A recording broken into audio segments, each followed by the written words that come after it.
Hi, my name is Ebo Taylor. I would like to ask, what is conflict of interest? This is With All Due Respect.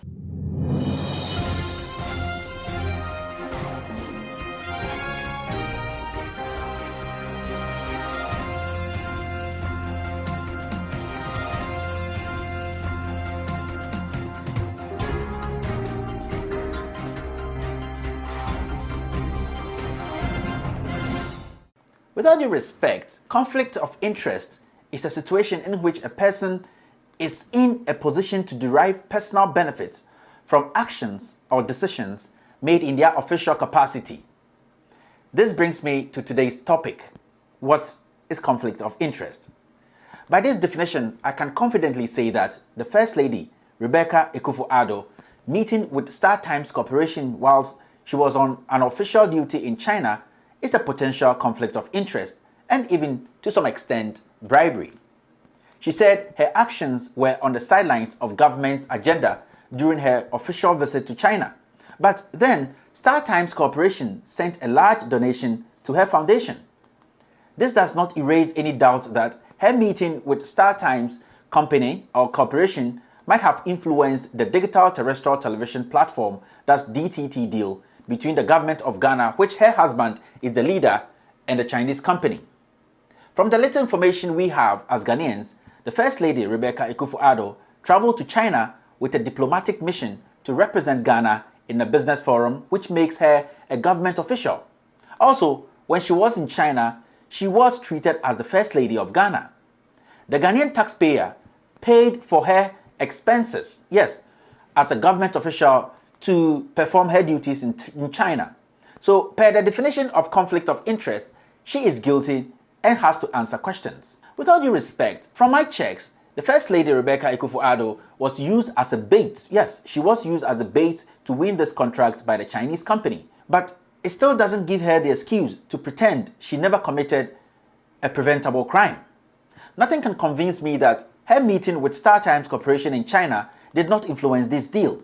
Anyway, did she know that StarTimes was lobbying for this deal in Ghana and that rationally it wasn't the best time to accept any gift from them, whether directly or indirectly?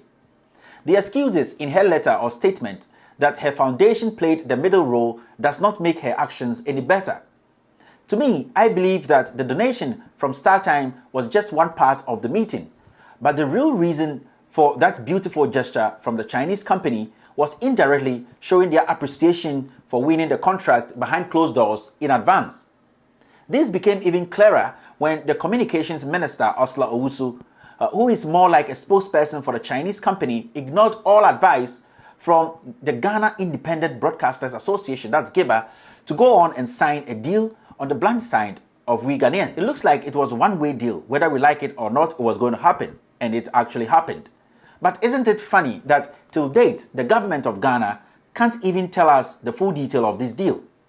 The communications minister, Osla Owusu, now sounds like a broken record, repeating herself and lying anytime she's given the opportunity to talk on this matter. With all due respect, to be honest, I feel so ashamed as a Ghanaian that we would deliberately ignore such conflict of interest on the part of the First Lady and turn against our own local industries like the Ghana Independent Broadcasters Association, that's GIBA, which is trying to save us from the poisonous venom of the Chinese. Today, this government defends the Chinese more than their own. The most shocking thing is, this was the same government which spoke against bribery and corruption in opposition.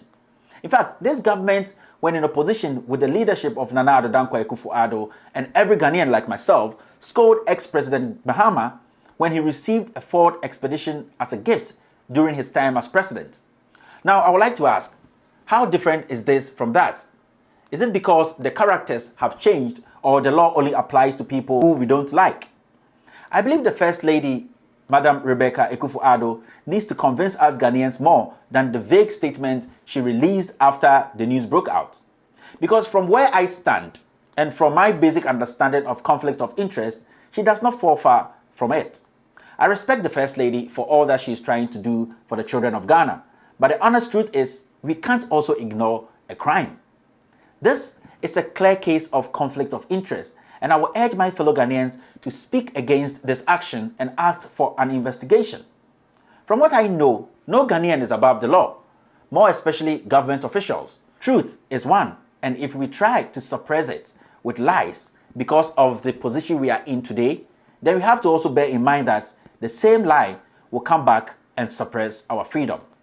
My name is Kevin Taylor, and this is With All Due Respect.